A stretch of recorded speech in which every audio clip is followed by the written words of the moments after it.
Hi friends, எல்லோரும் எப்படி இருக்கீங்க? இன்றைக்கி உருளைக்கிழங்கு மீல் மேக்கர் போட்ட பிரியாணி எப்படி செய்யலான்னு பார்க்கலாங்க. அதுக்கு குக்கரில் கொஞ்சமாக எண்ணெய் சேர்த்துக்கோங்க.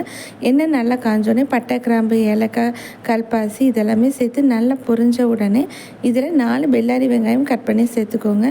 வெங்காயத்தை ஓரளவு வதங்கினும் போதே தக்காளி பெருசாக இருந்தால் 1, சின்னதாக இருந்தால் 2 அந்த மாதிரி அளவில் கட் பண்ணி இதோட சேர்த்துட்டு நல்லா வதக்கிக்கலாம். இது ஓரளவு நல்லா வதங்கினோடனே காரத்துக்கான பச்சை மிளகா, இஞ்சி பூண்டு எல்லாத்தையுமே நான் ஒன்றா அரைச்சிருக்கேன். அதையும் சேர்த்துட்டு உப்பு சேர்த்துட்டு லேசாக ஒரு 2 வதங்கணுங்க. அந்த பச்சை வாசனை போன உடனே கட் பண்ணி வச்ச உருளைக்கிழங்கு, மீல் மேக்கர் இது எல்லாத்தையுமே சேர்த்து நல்லா வதக்கிக்கலாம்.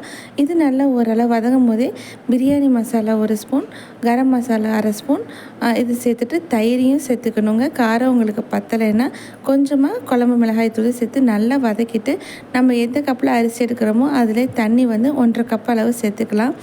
இது சேர்த்துட்டு நல்லா கொதிக்க விடணுங்க. நல்லா கொதித்த உடனே நம்ம எடுத்து வச்ச வடிகட்டி வச்ச அரிசி நான் பாஸ்மதி அரிசி தான் எடுத்திருக்கேன். அதையுமே இதோட சேர்த்துட்டு நல்லா கொதிக்கும் போது நம்ம குக்கரை மூடிட்டு இதை விசில் போடாமல் 15 நிமிஷம் வைக்கணுங்க.